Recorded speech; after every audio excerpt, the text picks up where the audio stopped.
नमस्कार, मैं डॉक्टर कंचन सिंह भारत होम्योपैथी में आप सभी का स्वागत करती हूँ।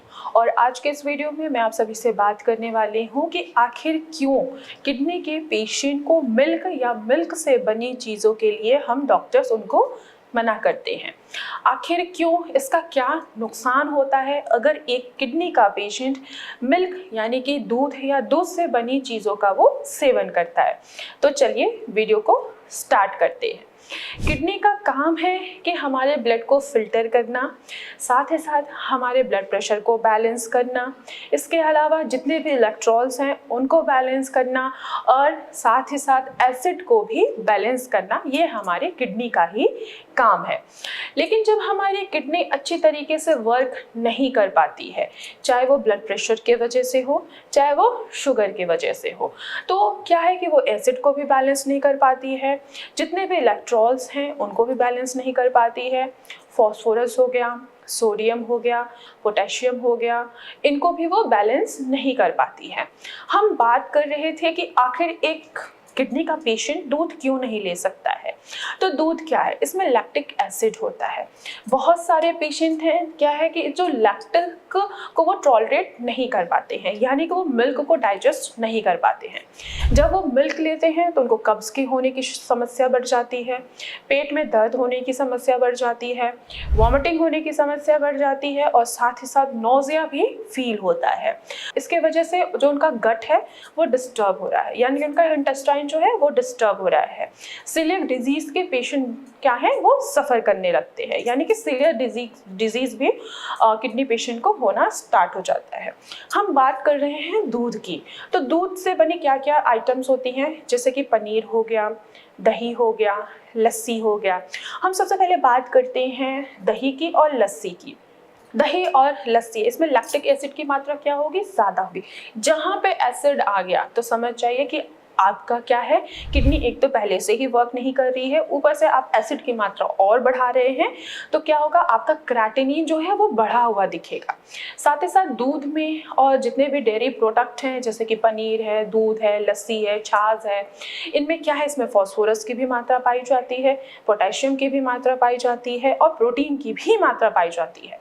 जब हम एक्सेस मात्रा में या हम डेयरी प्रोडक्ट का सेवन करने लगते हैं तो ये सारे जितने भी, खासकर प्रोटीन जो है, प्रोटीन भी हमारे मिल्क में पाया जाता है, कैल्शियम भी पाया जाता है, पोटेशियम भी पाया जाता है, सोडियम भी पाया जाता है और क्या है, फॉस्फोरस भी पाया जाता है। तो अब ये सारी चीज़ें क्या होंगी, आपका इम्बैलेंस होगा, लेवल्स धीरे धीरे आपके बढ़ेंगे और साथ ही साथ आपका जो डाइजेशन सिस्टम है वो भी क्या है, वो भी बिगड़ गया है, यानी कि जो आपका गट है वो भी डिस्टर्ब हो रहा है। इसलिए हम किडनी पेशेंट को क्या कहते हैं कि आपको दूध या दूध से बनी चीज़ों का सेवन नहीं करना है।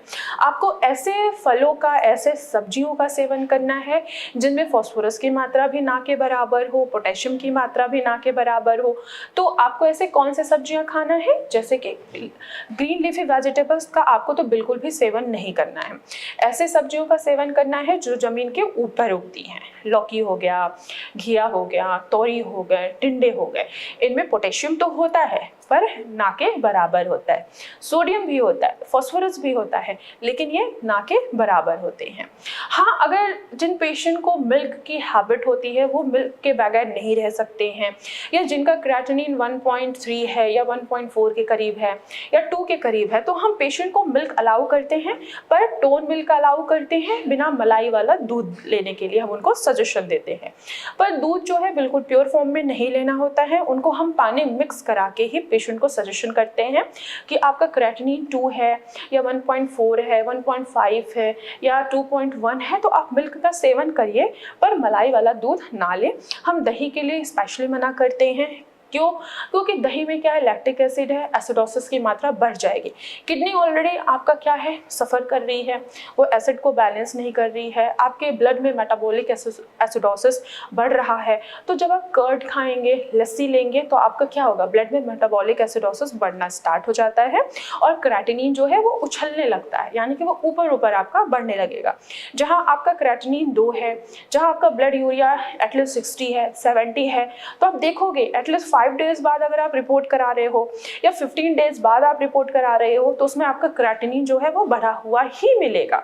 इन बेसिस पे हम एक किडनी पेशेंट को दूध और दूध से बनी चीज़ों का सेवन करने के लिए हम मना करते हैं। तो मैं आशा करती हूँ कि आप लोगों को समझ में आ गया होगा कि आखिर हम दूध क्यों मना करते हैं पेशेंट को, दही क्यों मना करते हैं, दूध या दूध से बनी जितने भी प्रोडक्ट हैं आखिर हम क्यों मना कर रहे हैं। तो इसके पीछे का यही रीजंस है। तो आज की वीडियो में बस इतना ही, फिर मैं मिलूंगी नेक्स्ट वीडियो में। तब तक के लिए धन्यवाद।